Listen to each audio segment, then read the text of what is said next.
Salve, salve, meus amigos, sejam bem-vindos a mais um React aqui neste canal, Reacts do Futirinhas. Primeiro de tudo, novamente agradecer todo mundo que tá comentando, todo mundo que tá dando seu parecer sobre o conteúdo. Eu quero fazer algumas ponderações antes de começar a reação desse vídeo. Eu não assisti o vídeo, tá? É o vídeo A Geração de um Homem Só, porque desperdiçamos tanto talento, que é do Futebol Revoluciona. Gostei do nome, Futebol Revoluciona realmente. Gostei do nome. O autor do canal é o Eduardo Pinov. Acho que é Pinov, não Pinot, né? Então, tá aqui um abraço pro Eduardo Pinov, tá? Serve até como uma forma de divulgar o canal. Ele tem 10 mil inscritos, então vá lá, conheça, tá certo? Eventualmente vou comentar lá no Futirinhas também, né? E eu vou fazer o react desse vídeo, tá? Quero fazer algumas ponderações. Eu tô lendo os comentários, tô tentando interagir. Tô tentando interagir com quem é gente boa, tá? Então, assim, eu não sou experiente em fazer react. Eu não sei se tô fazendo do jeito certo. Eu acredito que estou, tá? Eu vi gente reclamando que eu pauso o vídeo demais pra ficar comentando em cima, mas eu acho que esse é o intuito de reagir, né? Porque eu ficar assistindo o vídeo e só fazendo caras e bocas, pra mim, cara, de verdade, com todo respeito a quem produz esse tipo de conteúdo, pra mim é simplesmente chupinhar o conteúdo do outro sem nada acrescentar. Eu acho que isso não é um react de verdade. Eu acho que você tem que ter coisas a acrescentar sobre aquilo, com algum comentário, com alguma curiosidade, com alguma coisa. Então eu acredito que seja a coisa certa. Mas se você não gosta, tudo bem. Agora, achar que tá errado eu pausar o vídeo pra comentar, eu não consigo entender muito bem essa correlação, tá? E outras pessoas comentaram que eu critico demais o conteúdo dos outros. Não é criticar demais. Gente, põe uma coisa na cabeça. Quando eu tô aqui e tô vendo alguma coisa da qual eu discordo, por estar fazendo um react, eu tenho que mostrar minha discordância. Eu não posso simplesmente só exaltar a produção do vídeo do outro. Tanto que meu conteúdo tá aí pra ser reagido por outros canais, que as pessoas podem discordar também, porque são pontos de vista, tá bom? Inclusive, eu acho que quando eu tenho alguma coisa, porque, cara, com todo respeito, eu leio, eu vejo muito jogo, eu estudo muito futebol, tá? Muito mesmo. Eu consumo muito esse jogo há muito e muito tempo. Tá bom? Então, assim, se eu tenho alguma ponderação que eu possa acrescentar mais de informação para quem tá aqui assistindo, eu acho que é a minha obrigação fazer do que eu simplesmente passar batido para não ofender a pessoa que produziu o conteúdo inicialmente. Eu não quero roubar o vídeo dela ou tripudiar em cima da pessoa. Eu tô colocando mais informações. Tipo, no vídeo do Coutinho, eu não fiquei criticando o vídeo. Eu até falo, eu posso estar errado, mas acredito que aconteceu tal coisa. Né? Então, assim, eu fui colocando mais informações em cima do vídeo do vídeo do Futidocs. Eu não destruí o vídeo dele, sabe? Eu acho que as pessoas, elas são tão frágeis hoje em dia que tudo elas levam pro lado da ofensa. E não é assim que as coisas funcionam, tá? Mas, claro, só respondendo aí, a grande maioria entendeu o propósito. Então, agradeço bastante, mas caso você tenha alguma ponderação, fique à vontade para dizer aí nos comentários. E diz aí também o que você gostaria que eu reagisse, tá? Por enquanto eu tô fazendo futebol, mas eu vou fazer de outras coisas também, tá bom? Beleza? Bora lá então.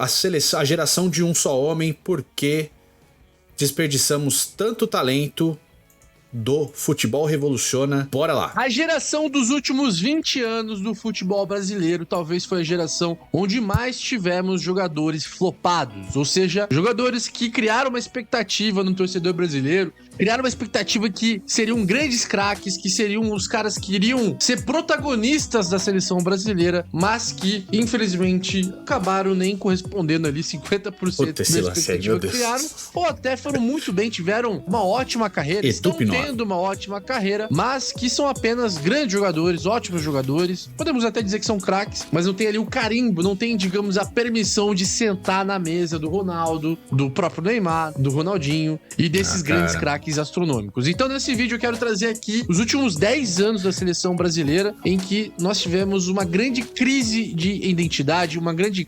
Ô Edu, só pra citar, vou chamar de Edu, tá? Edu versus Edu. Cara, gostei de uma coisa que você fez aqui. Você pegou vídeo de torcedor pra mostrar lance, eu achei muito interessante, tá? Mas realmente é uma geração que a gente considera como perdida, porque esperava-se demais deles e eles não atingiram o ápice, né? Então fica meio que o Neymar ali sozinho. Mas sentar na mesa com esses caras é pra poucos na história, cara, não só nessa geração, não. Mas eu entendi o ponto de vista. Vamos lá. Crise de protagonismo. Então, primeiro vamos aqui analisar, galera, os protagonistas da seleção brasileira, né? Vamos pegar aqui da Copa de 58 pra cá e pontuar rapaz, os grandes protagonistas de cada Copa. Então lá, em 58 nós tivemos Pelé, Garrincha, Zagallo, Vavá, Didi. Em 62, novamente, Garrincha, Didi, Vavá, Pelé. O Didi, inclusive, na Copa de 58, ele foi eleito como o melhor jogador da Copa do Mundo. O Pelé foi eleito a revelação, né? Porque o Didi jogou todos os jogos da Copa e o Pelé jogou só 4, né? Então o Pelé foi eleito melhor jovem, né? Melhor revelação do campeonato da Copa do Mundo de 58, o Didi foi eleito craque. Ele tinha 30 anos em 58. Em 62 ele tinha 34, tava lá na seleção. E o craque de 62, obviamente, foi o Garrincha, artilheiro da seleção e melhor jogador do torneio. Lesionou nessa Copa. Em 66, que foi muito mal o Brasil, mas tínhamos lá o Pelé, tínhamos o Garrincha. Em 70, tivemos a maior seleção da história de todos os tempos, com Pelé, Tostão, Gerson, Jairzinho, Rivelino, Carlos Alberto Torres e por aí vai. Em 74, tínhamos Rivelino, Jair. Ademir, só pra acrescentar, Ademir, em 74 ele era reserva, cara. Ele entra só no último jogo, né? Até falar, por que ele não tinha jogado antes? Porque realmente, né, ele ficar fora dos jogos da seleção ali, jogou muito pouco na seleção brasileira. Acho que é uma injustiça de seleção o Ademir da Guia ter jogado tão pouco, cara. Zinho, Ademir da Guia, 78, Zico, Dinamite, Reinaldo, Rivelino novamente, Reinaldo, 82, com Zico, Sócrates, Júnior, Falcão, 86, novamente Zico, Sócrates e Careca, em 90... Em 86 também tinha o Miller, que era um grande destaque, estava muito bem. A seleção sempre foi bem servida em Copa do Mundo, assim, de jogadores que chamavam a responsabilidade, cara. Em 86 tinha o Falcão também, tava na seleção ali, tinha Josimar, tava bem, né? Mas assim, eu digo de protagonismo, o grande protagonista daquela seleção era o Careca ao lado do Zico, tá? O Sócrates, apesar de ser também, ele já tava em baixa, tecnicamente. O time era uma bagunça, o Lazzaroni escalava muito mal, na minha opinião, o time, né? Mas jornalistas na época também criticavam a escalação do Lazzaroni, mas você tinha ali Romário surgindo, Bebeto surgindo, Careca no auge, Miller no auge. Assim, o Romário e Bebeto não estavam surgindo, tá? Eu entendi aqui, mas assim, não é que eles estavam surgindo, eles já tinham, o Romário tinha 24 anos em 90, o Bebeto tinha 26 já de idade, né?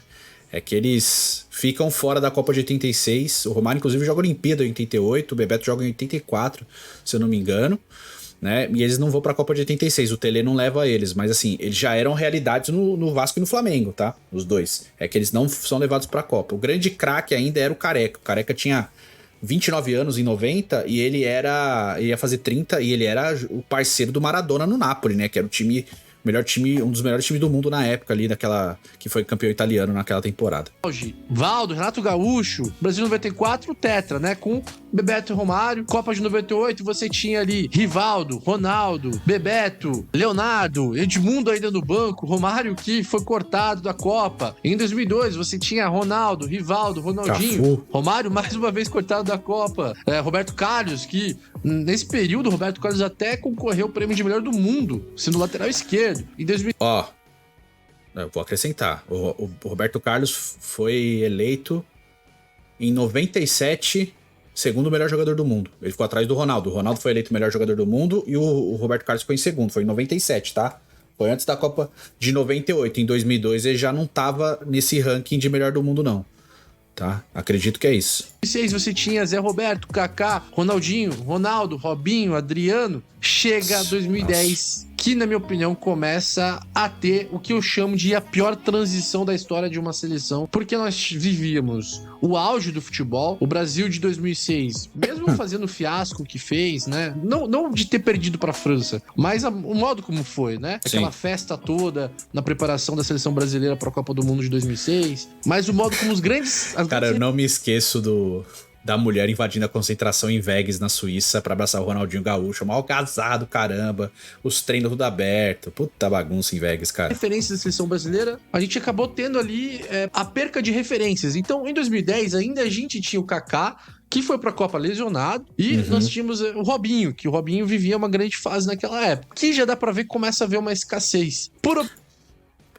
Que eu acho que ele vai falar pra opção do Dunga, mas o melhor jogador da seleção até a contusão era o Elano. O Elano estava sendo o melhor jogador da seleção brasileira na Copa de 2010, até se contundir contra a Costa do Marfim. Ele estava jogando muito bem. E eu acredito que a saída do Elano prejudicou tudo que o Brasil podia ser na Copa. Por quê? Eu já fiz vídeo sobre isso no Futirinhas, né? Inclusive em estilo documentário também.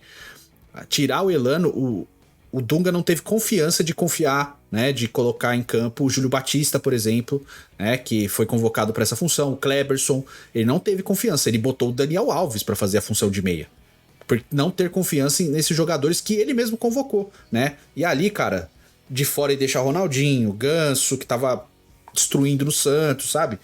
Eu acho que ali o Dunga escolheu não ter esses caras, né? Ele quis montar muito um time fechadinho e acabou abrindo mão de muito talento. A opção do Dunga, ele não quis levar o Ronaldinho, o que eu acho que foi um grande erro, porque o Ronaldinho, por mais que, cara, não era mais o Ronaldinho do Barcelona, ele tava jogando muita bola no Milan. E tinha o Adriano, que em 2009 foi muito bem no Flamengo, né? Poderia ter levado ele. O Adriano ficou fora por problemas ali que ele teve de relacionamento. A gente viu como nós não tínhamos banco de reserva na Copa de 2010. Aí nós vamos para 2014, Copa aqui no Brasil, seleção brasileira jogando em casa. Aqui o Adriano praticamente já tava aposentado. 2014 o Ronaldinho já não queria mais saber de nada. 2013 ele foi muito bem, ele foi campeão da Libertadores com o Galo, mas em 2014 o Ronaldinho já não tava tão legal assim. Mas mesmo assim, eu acredito que eu levaria o Ronaldinho por ser o Ronaldinho. Não, brother, não dava. Não dava. O Ronaldinho ali, em 2014, ele já tava totalmente desligado do futebol. Ele faz um 13 muito bom, né? Mas assim, ele faz um 13, mesmo sendo o principal nome do Atlético Mineiro, o 13 dele, os primeiros 6 meses, porque a Libertadores eram nos primeiros 6 meses, o 2013 do Ronaldinho, ele faz 6 meses muito bons no primeiro semestre, mas não sendo o protagonista tecnicamente do Atlético Mineiro.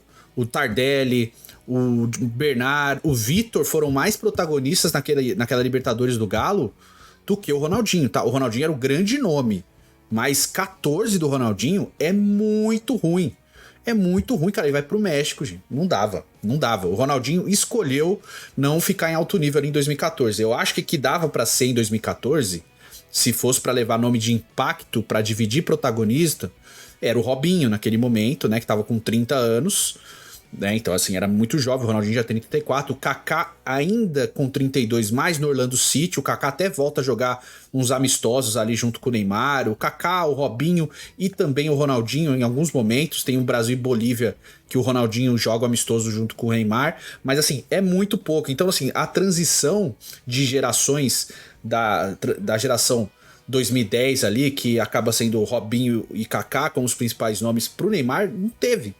Basicamente não teve, porque geralmente você tem essa transição durante uma Copa, né? Quando o Neymar vai entrando na seleção, ele já consegue fazer isso. Porém, eu acho que o grande erro não é nem 2014, o grande erro é 2010, porque o Dunga teve esses caras à disposição, tanto o Neymar quanto o Ganso, por exemplo. Ele tinha Marcelo, que ele deixou de fora, e deixou muita gente boa de fora. O Dunga, em 2010, ele leva para lateral esquerda o Michel Bastos, que era meia ofensivo do lado direito na Roma, mas era um lateral de origem, e o Gilberto com 34 anos para a Copa do Mundo como laterais esquerdos.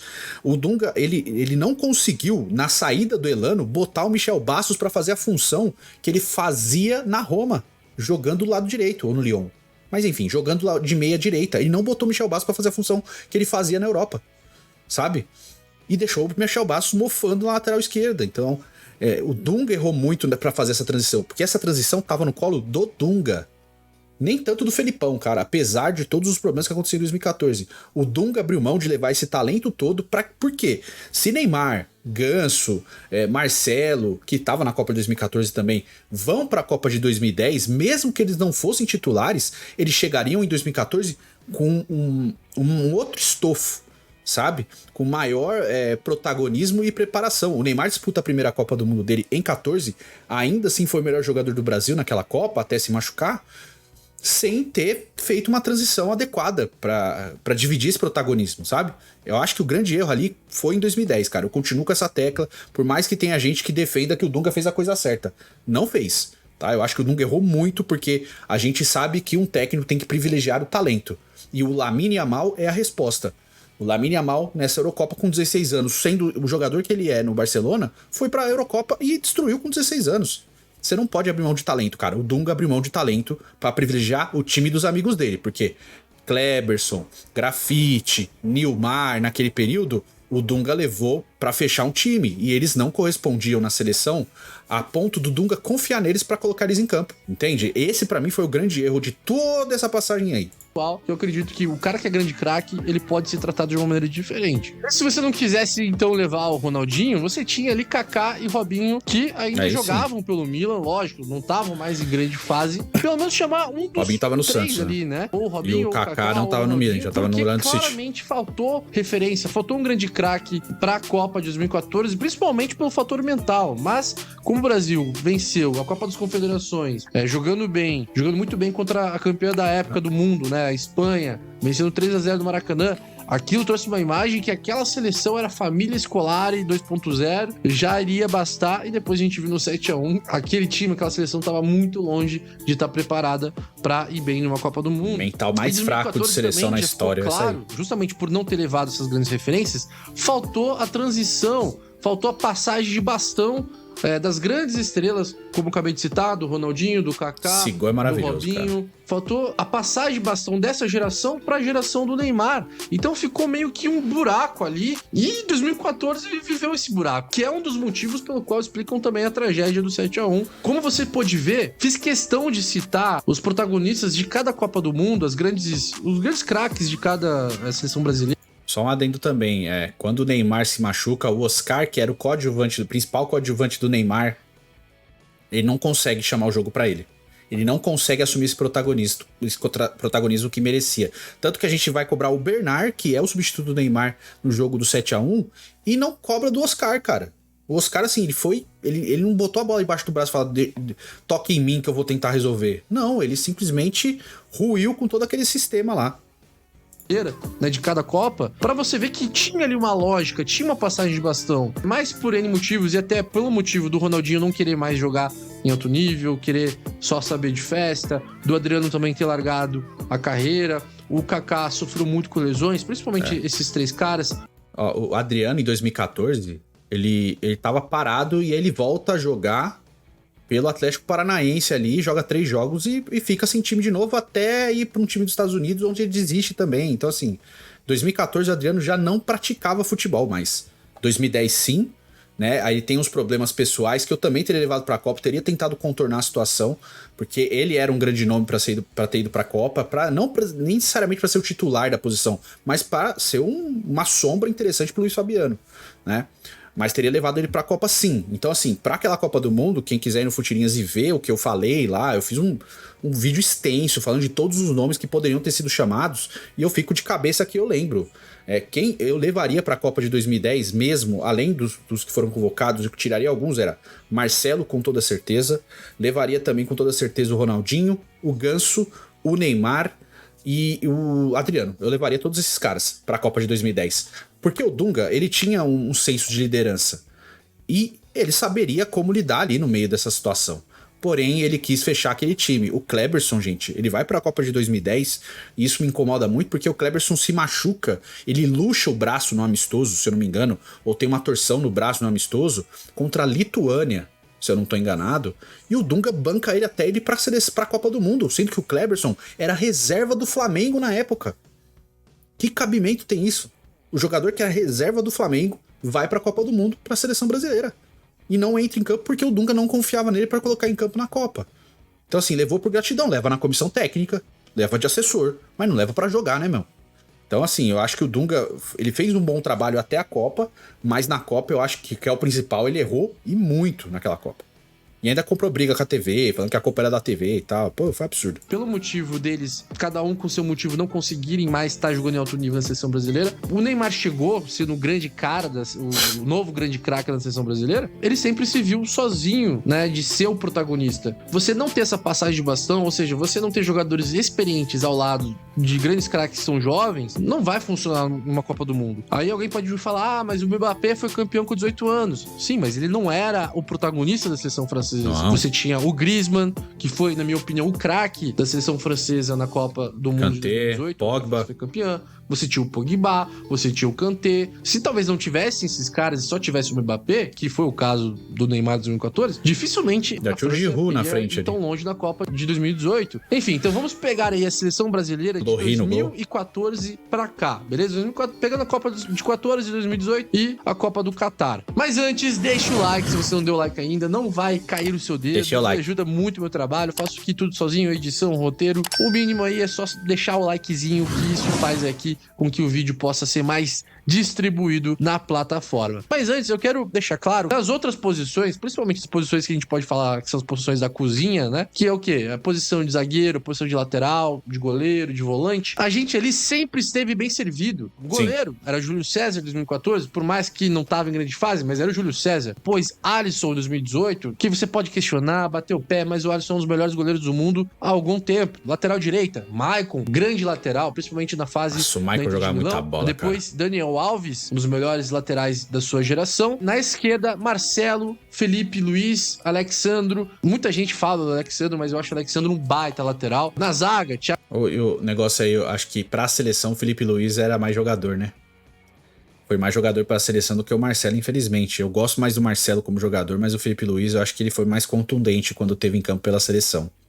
Eu acho que ele deveria ter sido titular nas Copas, cara. Thiago Silva, Davi Luiz, Miranda, Marquinhos, Éder Militão. Na posição de volante também, só craque aqui na posição de volante. Pegando o Casimiro, Fernandinho, que ficou muito carimbado também por causa do 7-1 e depois do gol contra, que ele não teve culpa nenhuma, cara, aquele gol contra não teve culpa, mas o Fernandinho era o Guardiola em campo no período que o Fernandinho jogava no Manchester City. Mas na parte da frente, aqui começa o problema, na minha opinião, beleza? A geração perdida. Por que a geração perdida? Porque nesse período do Neymar, da neidependência da seleção brasileira, a neidependência, no meu modo de ver, durou de 2011 até 2021. Que é o que, basicamente? A seleção só jogava quando o Neymar jogava bem. Se o Neymar não jogasse bem, dificilmente a seleção iria jogar bem. Basicamente era isso que acontecia. Durante esse período, e junto com o Neymar, surgiram vários outros jogadores que prometiam muito, que seriam grandes jogadores e que daqui não corresponderam, mas não acabaram virando tudo aquilo que a gente imaginou. O primeiro nome é o Alexandre Pato. Pato surgiu como um fenômeno do Internacional. Na sua primeira temporada no Milan, já jogava muita bola. Pô, ele fez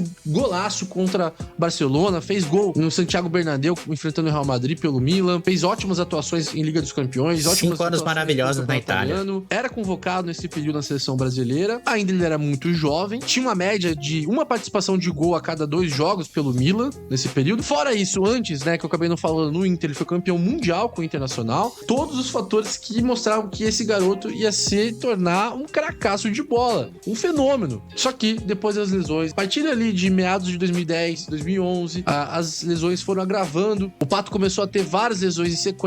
Era comum o Pato ficar ausente. Teve um período ali que ele quase ficou 1 ano fora, sem jogar. Praticamente ele ficou parado na temporada 2011-2012. Aí depois ele retornou, foi vendido pro Corinthians. Foi até uma aposta do Corinthians, né? Porque ele vinha bichado, entre aspas, né? Não tava conseguindo jogar com frequência no Milan. E o Corinthians acreditava que poderia recuperar fisicamente o Pato. Enfim, não correspondeu. Inclusive, eu acho que o Pato foi o jogador menos corintiano que já jogou no Corinthians. Porque é um cara que aí entra um outro ponto do Pato, né? Fora as suas lesões, um outro ponto que sempre prejudicou a sua carreira, e isso sempre foi nítido quando ele dava entrevistas, é que era um cara que vivia numa bolha. Conseguia se conectar com os torcedores, justamente por viver numa bolha desde os, 16 anos de idade, super protegido. Isso fez com que ele não entendesse, às vezes, a dor do torcedor. Não era um cara que dava a vida ali em campo, não era um cara que ia dar um carrinho, né? Um cara que tá ali por uma bola. E tudo bem, faz parte, né? Tem jogadores que... Aí é perfil, né, do Pato, assim, acho que o grande problema dele eu até concordo essa parte de bolha e tal, mas é a desconexão com a realidade, sabe? É meio, assim, ele é muito low profile e tal, ele não tem a cara de Corinthians, né, que a gente fala, e é meio desconexo mesmo, sabe? Você vê as entrevistas dele, assim, parece que ele, tipo, ele é um filósofo e tal, e ele não é, cara, assim, ele Ele teve certos problemas aí, eu acho que muito mais da parte psicológica de relação a se impor em campo. Mas ele não jogou mal no Corinthians, não. É que o lance que quebra ele é aquele pênalti contra o Dida, mas ele tinha bons números até pelo Corinthians, né? Ele joga bem no São Paulo, na primeira passagem dele no São Paulo é muito boa, na troca dele pelo Jadson, né?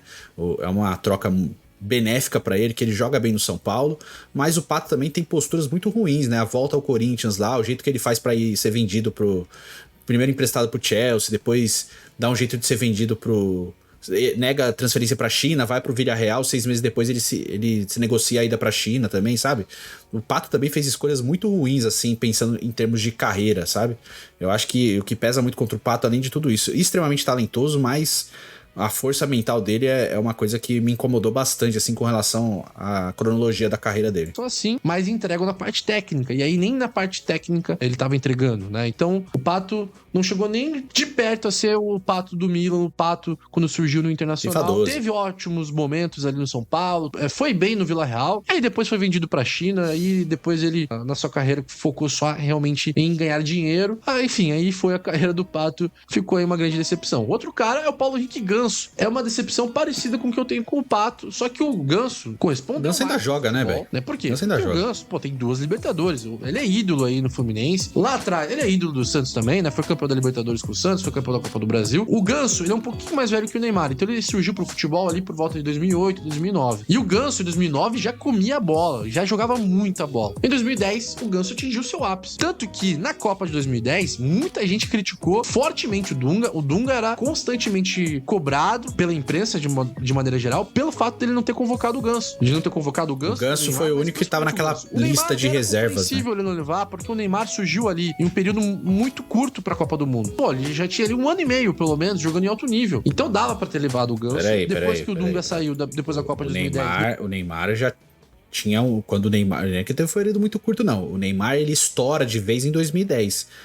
Mas ele já era profissional desde o começo de 2009. Então ele joga o ano todo de 2009, meio que uma ascensão, né? Olha, uma revelação, habilidoso, faz umas coisas diferentes e tal. Em 2010 ele se transforma no fenômeno que todo o Brasil acompanhou. Mas assim, já era profissional há mais de uma temporada quando ele estoura de vez em 2010, tá? O Ganso realmente ele tinha 1 ano a mais de profissional, né? Ele até joga em 2007, ele faz gol, aí ele volta pra base... E depois ele volta em 2008 e 2009 ele joga corriqueiramente. 2009 ele já sendo titular na fase final de temporada, assim, mas muito junto com o Neymar, assim, né? Os dois ascendendo no elenco de vez. Em 2010 vem o ápice físico e técnico do Ganso, que também durou 6 meses, né? O Ganso se machuca logo depois da volta do futebol, depois da Copa do Mundo, num jogo contra o Grêmio do Campeonato Brasileiro, que aí ele rompe o ligamento e só volta em 2011, mas jogou muita bola, cara. 2010, os primeiros 6 meses do Ganso e do Neymar no Santos, assim... Qualquer seleção do mundo convocaria os dois para suas seleções. Os dois. Não é essa, o Neymar. Não, os dois seriam convocados. Era muita coisa, cara. Era muito gol dos dois. Era muito lance de feito, muita jogada, muitos jogos grandes sendo decididos pelos dois. Muita coisa. O volume era muito grande para você ignorar. Não era tipo assim, olha, eles estão aí... né, ganhando 2-1 um jogo. Não, gente, era goleada atrás de goleada. Era 9 num jogo, 8 no outro, 6 no outro. Uma porrada de goleada com os dois fazendo gol e assistência o tempo inteiro. Não se ignora esse tipo de coisa, né? E o Ganso teve oportunidades na seleção brasileira, só que, novamente, mais um jogador que teve problemas com lesão, depois ali de 2011 para 2012, o Ganso chegou a ficar 6 meses fora por um problema no joelho, e depois da lesão, foi nítida a queda técnica do Ganso. E a impressão que ficou é que o Ganso ficou mais lento ainda depois da lesão. Então você via ali que tava tendo dificuldades físicas, né? Você via isso. Só que, na minha opinião, no São Paulo, ele já voltou ali a alcançar, e teve partidas no São Paulo que ele fez no mesmo nível quando ele jogava no Santos. Não no mesmo nível. Nunca foi a mesma coisa mais. Que foi até semifinal da Libertadores, eu não lembro qual ano exatamente, acho que 2016. Mas ele fez ótimas partidas no São Paulo. Só que, na minha opinião, e aí mas jogou bem no São Paulo, sim. Tá? Minha opinião. O Ganso, tecnicamente de bola, de visão de jogo, de enfiar um passe, né, de lançamento, de bater de trivela, né, de ter controle de bola, de até driblar no espaço curto, eu acho que o Ganso não deve nada em bola, tecnicamente, pro Modric e pro Toni Kroos, por exemplo. Os grandes Calma. Ó, mas eu vou fazer uma outra comparação que eu acho que vai fazer mais sentido. O Rames dessa Copa América pela Colômbia. Que o time funcionando ao redor dele. Gente, é lógico a proporção. O Rames é fenômeno considerado pra Colômbia, é outra parada. Mas o jeito que o Rames funciona pra seleção colombiana daquele jeito, o Ganso também conseguiria se a seleção brasileira também funcionasse ao redor dele. Mas é a seleção brasileira, então não dá pra funcionar ao redor do Ganso, entende? Então assim, pra que ele tenha as equivalências dele exaltadas e funcionando, todo mundo tem que fazer com que a engrenagem funcione ao redor dele. Eu até entendo, caso ele se mantivesse com aquele fenômeno que ele foi em 2010, de montar um time assim, ao redor dele, fazer todo mundo girar ao redor da engrenagem que o Ganso faz operar. O problema é que ele foi muito inconstante depois das lesões que ele teve no Santos, né? Ele se machuca em 2010, volta em 2011, ganha a Libertadores, se machuca de novo, dá todos aqueles problemas de que ele deu com a torcida do Santos, vai pro São Paulo, né? Joga Sul-Americano. Então assim, o Ganso, ele tem inconstâncias muito grandes na carreira e muito por causa do comportamento dele. Né, que depois de muito tempo ele vai refletir e entender que ele não devia ter agido daquela maneira. Ele fala isso, né, claramente sobre a saída dele do Santos, que ele saiu da maneira errada e tal. Então eu acho que muitas das escolhas pessoais acabaram impactando na carreira do Ganso, mas vejo ele no mesmo talento que o Rames Rodrigues, por exemplo. Sabe? Lógico que o Rames Rodrigues jogou em times do primeiro escalão da Europa, o Ganso nunca chegou nisso, mas eu digo em construção de jogo, eu acho que seriam equivalentes. Porém, né, a vida seguiu e ele não conseguiu se manter nesse espaço. Inclusive, na seleção brasileira, ele é reserva na Olimpíada de 2012. O Oscar tira a posição dele. O Ganso é um mero reserva da Olimpíada, porque ele não tinha a constância que o Mano Menezes esperava dele naquele tempo, tá? Meias do futebol mundial. Agora, o que sobra em inteligência tática, o que sobra em posicionamento, mas Kroos e Modric, condição física. Você vê Modric correndo aí com 38 anos. O que sobra até de inteligência e liderança no Kroos, você vê que falta isso no Ganso. O Ganso, no meu modo de ver, na minha opinião, como eu já disse, quando ele foi pro Sevilha, ali ficou muito claro que o Ganso, ao invés de querer se matar pra ser um meia intenso, um meia que é o que o mercado pede, que é o meia central, ritmista, que dita o ritmo, como um Thiago Alcântara, como os caras que eu citei aqui, ao invés de ser esse cara, que é o que o futebol pede, ele preferiu ser um 10, um pouco mais preguiçoso, entre aspas, com menos intensidade, e jogar no Brasil. Ele fez essa escolha, no meu ponto de vista. Ele começou bem no Sevilha, mas aí brigou com o São Paulo. Ele tava bem no começo. Continuar jogando na Europa. Aí são escolhas do jogador, e óbvio que a lesão influenciou, com certeza a lesão que ele teve lá no período do Santos influenciou em muito, mas eu não acho que é só lesão, acho que é questão de cabeça também. Não que ele se incomodou, porque jogar também em alto nível no Brasil não é fácil. Ter mais liberdade, digamos assim, do que ficar na Europa e querer voltar para a seleção brasileira. Enfim, é a minha percepção. Se você discordar, deixe nos comentários a sua opinião. Vamos agora para o Oscar, outro meia-campista, outro cara que, entre altos e baixos, surgiu bem no futebol. O jogo de estreia do Oscar, de uma Liga dos Campeões no Chelsea, é metendo um golaço do meio da rua no ângulo contra a Juventus da Itália. Esse gol, pra mim, ficou muito marcante. Começou comendo a bola no Chelsea. Ele começou muito bem no Chelsea. Na seleção brasileira, ele fez vários ótimos jogos. Inclusive, eu acho que até ele fez uma Copa ok para bom, 2014. Então, assim, eu via muito potencial. E lembrando, ele tinha só 21 anos. Era um jogador em formação. Então, eu enxergava muito potencial no Oscar. Depois ali, o próprio Chelsea começou a viver muitos problemas, né, de altos e baixos dentro da Premier League, e isso contribuiu para que o Oscar também tivesse ali uma fase irregular, mas ainda com ótimos jogos, ainda sendo um grande jogador. Depois veio a China com as grandes contratações. Cara, o Oscar foi o principal alvo, e aí ele preferiu escolher. É isso aí, o Oscar, ele escolheu o caminho da grana, e ele tem todo o direito disso, e saiu do futebol de alto nível, cara. O Oscar fez essa escolha pra carreira dele, porque ele era muito novo ainda, tudo bem, tem a marca do 7-1, ele é o cara que faz o gol lá do Brasil quando tava 7-0 e tal, mas assim, ele tinha muita lenha pra queimar ainda, e ele escolheu ir pro futebol chinês, cara. Então assim, não dá pra culpar ninguém além do próprio Oscar fazer essa escolha, sabe? Não tem dinheiro. Não julgo, cara, porque eram 60 milhões de euros pra ele jogar na China, além de ter um dos maiores salários do mundo. Ele teria um salário ali praticamente de Neymar jogando na China, que ele preferiu o dinheiro. Então esse fator ali fez com que, com certeza, o Oscar não tivesse futuro na seleção brasileira. A gente poderia imaginar um outro cenário. O Oscar poderia ter escolhido o caminho de jogar numa Juventus, ou no PSG, no lugar do Pastore ou do Drexler, enfim, que não corresponderam em nada no PSG, e competir por Liga dos Campeões e continuar sendo convocado. Imagina 2018 com o Oscar, o Neymar, com o Coutinho voando, que é o próximo nome. O Coutinho surgiu muito bem lá no Vasco, também como um grande fenômeno. Era o parceiro do Neymar na seleção brasileira de base, ali no Sub-15. Surgiu já no Vasco com muita grife, podemos falar assim. Foi vendido para a Inter de Milão. Na Inter de Milão teve altos e baixos, o que é normal. Ó, é o último vídeo jovem, daqui, né? Mas, de maneira geral, foi muito bem. Da Inter, tão bem que foi vendido pro Liverpool. No Liverpool, o Coutinho viveu Não foi bem na melhor Inter. fase, ali sim. Tá entendendo aqui, ó? Eu tô corrigindo.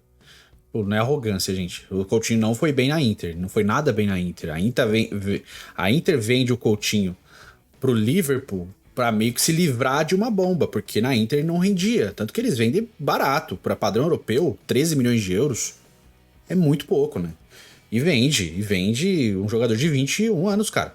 É muito pouco dinheiro pra esse nível. Tanto que ele chega no Liverpool, aí sim ele arrebenta. Aí é outra parada. Coutinho era o protagonista do time, um dos principais jogadores do time, era ídolo da equipe, era um dos principais jogadores da Premier League, fazia bons jogos também na seleção brasileira. Foi muito bem na Copa 2018. Ele foi o melhor jogador da seleção brasileira nessa Copa. Eu senti que ele queria ser esse cara também, além do Neymar, na Copa 2018. E então é um cara que, pô, durante um breve momento desse período de dependência do Neymar da seleção brasileira, o Coutinho foi protagonista tanto quanto o Neymar, que foi o período da Copa 2018. Passou a Copa 2018, teve algumas lesões, não conseguiu mais corresponder e ter o mesmo futebol que ele teve no Liverpool, no Barcelona. Ele até teve bons jogos. Sabe o que me pega aqui nessa parte? Eu acho que não é nem com relação ao vídeo. É o Dunga bancando o 4-3-3 que ele gosta de usar até hoje, sabe? Ele podia muito bem, pensando assim, tentar colocar Neymar e de Gabriel Jesus como dupla de ataque, tendo um meio de campo mais robusto, né? Com o Paulinho, o Casemiro, o Paulinho, o Renato Augusto e o Felipe Coutinho jogando juntos, né? Tanto que em algum momento o Dunga até faz isso, só que o Felipe Coutinho joga de ponta direita e não de meia, sabe? Esse tipo de coisa engessada de treinador me incomoda, porque ele podia ter encaixado esses jogadores. O Zagallo fez isso na seleção, cara. Ele adapta jogadores a novas posições para que o time funcione, mas assim, respeitando ainda as características individuais de cada um. E o Tite não faz isso. Então assim, ele tira o Renato Augusto do time, bota o Coutinho, só que o Renato Augusto, para a mobilidade do time, embora tivesse problemas físicos naquele período, ele entra muito bem contra a Bélgica, para quem não se lembra. O Renato Augusto, para a mobilidade do time, funcionamento do time, ele encaixava melhor no time do que o Felipe Coutinho. Mas o Dunga, cara, eu tô com o Dunga na cabeça de 2010. O Tite tinha que estar dando um jeito de colocar eles todos juntos, sabe? Porque o Renato Augusto fazia a mobilidade do time ser mais intensa na criação de jogadas, porque afinal o Renato Augusto é um playmaker, né? É um armador, ele carrega a bola até o ataque. O Felipe Coutinho é mais aquele 10 de finalização, o 10 do chute de fora da área, o 10 do drible, do terço final, meio parecido com o Neymar. O Neymar já aponta, mas também fazendo essa função. Então ele podia ter casado essas funções aí em prol da seleção brasileira. E não, né? Ele ficou com 4-3-3 o tempo inteiro. E eu acho que isso também acabou prejudicando o andamento da seleção naquela Copa do Mundo. Mas caiu de rendimento, depois foi emprestado pro Bayern de Munique. O Bayern de Munique também teve ali alguns jogos que ele foi bem. Foi campeão da Liga dos Campeões, teve bons momentos na equipe alemã, mas nunca mais voltou a ser o Coutinho que a gente viu no auge. A gente nunca mais viu aquele Coutinho sendo o cara, o grande craque. A gente começou a se acostumar a ver o Coutinho como realmente um grande jogador, ótimo jogador, mas não dá mais pra considerar que o Coutinho vai ser o grande craque, não vai ser mais o cara do time. E depois foi pro Aston Villa, agora tava no Qatar e agora tá conversando com o Vasco. Enfim, voltou. O Coutinho pra mim foi uma grande decepção, porque a gente chegou a ver o Coutinho jogar bola de verdade, né? Na seleção brasileira, no futebol europeu, e chegou, talvez, aqui de todos os nomes que eu citei, o que mais se aproximou, mais agradou de aqui, ser protagonista do meio pra frente na seleção brasileira, ao lado do Neymar. O último nome que eu vou trazer aqui é o Gabriel Jesus. O Gabriel Jesus surgiu como um fenômeno. Em 2014 ele ainda era um menino, tinha 14 anos, 13 anos. Tinha aqui a famosa foto lá do Jesus pintando as ruas da sua comunidade pra Copa de 14. E 4 anos depois ele era o centroavante da seleção brasileira na Copa do Mundo da Rússia. Durante esse período, eu acho que o Tite Jesus destruiu o Jesus na base, na Copa também. Do Palmeiras. Até algo um pouco similar aí ao que o Endrick viveu. Só que o Endrick foi mais precoce ainda que o Jesus. Mas o Jesus subiu com 17 anos no profissional, subiu subiu já sendo um jogador importante pro time. Foi campeão da Copa do Brasil em 2015. Em 2016 foi o ano dele no Palmeiras. Foi o craque do Brasileirão. Era o craque do Palmeiras no título do Palmeiras do Campeonato Brasileiro. Chamou tanta atenção que foi vendido pro Manchester City, do Guardiola. Chegou muito bem. Parece que não sentiu o peso de jogar no futebol europeu. Chegou muito bem no Manchester City do Guardiola. Tinha uma ótima média de participação em gols no Manchester City. E ele era um cara muito versátil. Tão versátil que talvez ele perdeu a principal característica da função de centroavante, que é ser um fazedor de gols. Porque é um cara que se movimenta, é um cara que briga, que vai morder, que vai fazer pressão no adversário. Ele é um cara que pode jogar de ponta, pode jogar de segundo atacante, se movimenta a todo instante, é muito rápido, é muito habilidoso, dribla bem, tem ótima qualidade técnica, até tem qualidade de finalização, mas eu acho que pra você ser um centroavante, um grande centroavante, você precisa ser fominha. Em algumas situações do jogo, você precisa querer viver de gol. O Jesus não tem essa característica, não é dele. Eu vejo ele muito mais como ponta ou como um segundo atacante. Não vejo ele como um centroavante nato, um centroavante como... Vou dar só um exemplo, tá? Não tô dizendo que tem esse nível, mas o Pedro do Flamengo é um centroavante nato, ele quer fazer gol. Já o Jesus, a gente não vê essa mesma fome, essa mesma sede. Fome de gols, que eu quero dizer, né? De querer resolver todo o jogo. Ele é um cara muito bom pro grupo, pro time. E é um ótimo jogador. Eu considero o Jesus como um craque. É pra ser aquele coadjuvante, não pra ser o protagonista. Então não é craque, tanto no City, ele era coadjuvante, não era um dos caras do time. Agora no Arsenal também é coadjuvante. Ele até começou muito bem no Arsenal, agora ele virou reserva. Eu acho que o Jesus foi uma outra decepção, porque ele surgiu como um fenômeno e, infelizmente, não virou aquilo que imaginava. Agora eu vou só citar aqui algumas menções honrosas. Hulk, William, Douglas Costa, Firmino, Rafinha, né, o atual Rafinha do Barcelona, e no meio campo, Arthur Melo e Renato Augusto. Por que eu tô citando esses nomes? Todos jogadores que foram frequentemente titulares na seleção brasileira, que eram todos ótimos jogadores. Pô, todos aqui são jogadores de Copa peso, foi, né, mas esses caras, infelizmente, eles nunca deram o salto a mais. Né? São todos ótimos jogadores, mas o salto a mais de querer resolver... Mas acho que o Renato Augusto, no período dele, foi bem, cara. Porque é difícil. Bem. É raro. São jogadores raros. Aqueles jogadores que são realmente protagonistas e que resolvem jogos. Mas são todos jogadores que, infelizmente, não conseguiram alcançar esse status de serem protagonistas da seleção brasileira. Chega a Copa 2022, onde eu acho que acaba a dependência do Neymar. Porque o Neymar se lesionou. E a gente fez aí a maior parte da Copa sem o Neymar, lógico, da fase de grupos, né? Depois o Neymar entra nas oitavas, e aí entra o grande erro do Tite, na minha opinião, que em nenhum momento o Tite colocou Neymar, Vinícius Júnior e Rodrigo ao mesmo tempo em campo. Que eram os três que mais jogavam bola ali no meio pra frente da Copa 2022. Eu acho que foi o principal erro, na minha opinião, do Tite nessa Copa. Mas aí a gente já conseguia ver o Vini Júnior, principalmente sendo essa é muito opinativa, eu discordo. O Rodrigo mas também, tudo bem. sendo protagonista do Real Madrid, e os dois jogando muita bola no principal clube do mundo, a gente começou a ver que, óbvio que ainda a seleção tá com muitos problemas e que ainda a gente depende do Neymar, mas tem o Vini Júnior, tem o Rodrigo, e de repente em 2026, tendo os três saudáveis, os três voando, mais o Endrick, mais o Estevão, mais o Savinho, de repente, quem sabe aí o Brasil possa pelo menos passar das quartas, né? Galera, então é isso, aí foi o meu vídeo. Acho que vai ficar um pouco comprido o meu vídeo, não sei, mas aí foi a minha opinião. Espero que vocês tenham gostado. Deixa o like se você não deixou o like ainda, deixa a sua opinião aí sobre o vídeo nos comentários também. Não se esqueça de se inscrever se você ainda não é inscrito, e vou deixar aqui outro vídeo do Futebol Revolucionário para que você possa continuar acompanhando nossos conteúdos. Tamo junto, a gente se vê numa próxima. Valeu! Bom vídeo, cara. Bom vídeo, tá? Opiniões boas também, discordo de algumas, que é normal, cada um pensa de um jeito. Mas eu acho que faltou citar, sabe quem, cara? O Lucas. Que ele tá arrebentando no São Paulo agora. Eu acho que o Lucas, ele escolhe o PSG pra ir num período que o PSG, assim, apesar de já investir muito dinheiro, não tinha a visibilidade que tem atualmente, que teve naquele período Neymar, Mbappé e Messi, não tem como. O Lucas vai pro PSG, não consegue se estabelecer como titular absoluto em nenhum momento do PSG. Aí vai pro Tottenham e na maior fase dele no Tottenham, ele é colocado no banco e, assim, sem merecimento nenhum. Ele tava muito bem, né? Ele classifica o Tottenham pra final da Liga dos Campeões. Eu acho que quando o Pochettino bota ele de reserva, meio que quebra toda a mística do Lucas ali perto do que poderia ser o Tottenham naquela Champions League. Eu acho que o Tottenham pagou muito o preço de não ter colocado o Lucas de titular, porque ele era o titular pra aquela final, né? Porque ele fez por onde pra ser o titular naquela final. E vai tirar o Eriksen. Não importa, meu irmão. Vai tirar o Dele Alli, não importa. Naquele momento, o Lucas tinha que jogar, que um dos dois ali, principalmente o Dele Alli, que já tava em baixa, fosse banco do Lucas, cara.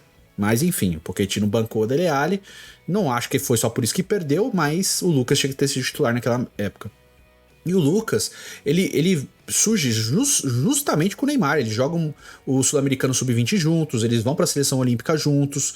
É tudo junto mesmo, assim. Não tem nem o Coutinho, era o Neymar e o Lucas. Tanto que na época tinha muita discussão. Ah, e quem é melhor, o Neymar ou o Lucas? E quando eu falava Neymar, os caras ficavam putos, né? Não, o Lucas é mais objetivo. O Neymar tinha mais gols e mais assistência, mas o Lucas era mais objetivo. E assim, o Lucas, ele é muito acima da média. Só que eu acho que acabou que as escolhas de times dele lá na Europa acabaram sendo ruins, né? Eu acho que ele deveria ter saído do PSG antes, né? O tempo que ele fica no PSG eu acho que foi um delimitador gigantesco, porque ele podia ter sido pra seleção. E o Lucas fica longos períodos sem ser convocado, né? Ele é convocado esporadicamente, é um cara que praticamente não joga pela seleção brasileira. E hoje a gente vê que ele realmente ainda é acima da média. Então talvez o Lucas também deveria ter entrado nessa lista, né? Mas assim, ele ficou tão por fora de listas, de ser convocações e tal, que geralmente a gente nem lembra dele. Né? Só que a gente tá vendo ele desempenhar muito bem no São Paulo agora e fala, caramba, esse cara perdeu tempo na carreira, ele podia ter ido pra outro time, sabe? Qual time? Sei lá, cara, Borussia Dortmund, Inter de Milão, Juventus, Milan, Roma, sabe? Mas pra ser titular dos times, ele tinha que ter essa sede de titularidade, de cobrar, pô, tô no banco, cara, me vende pra algum time, eu quero jogar, sabe? Eu acho que ele foi muito... aceitou demais ser reserva dos times que ele passou, sabe? Eu entendo que você tem que respeitar a técnica e tal, contratos, etc. Mas assim, a sede de jogo tem que ser uma coisa importante pro jogador, a sede de vencer. E eu acho que o Lucas, em bom período da carreira, ele não fez essa escolha, né? Mas enfim, é isso. Deixa aí nos comentários outros vídeos que você quer que eu reaja aqui. Pode deixar o link do vídeo que você fala, pô, reage esse aqui de tal lugar, tal. Então, novamente, obrigado, Futebol Revoluciona, por deixar eu fazer o vídeo aí. Se você tiver qualquer coisa, é só mandar uma mensagem que eu mudo aqui, não tem problema nenhum, tá? Mas muito bom vídeo, muito obrigado a todo mundo que assistiu. A gente se vê no próximo React, tá certo? Tamo junto e valeu!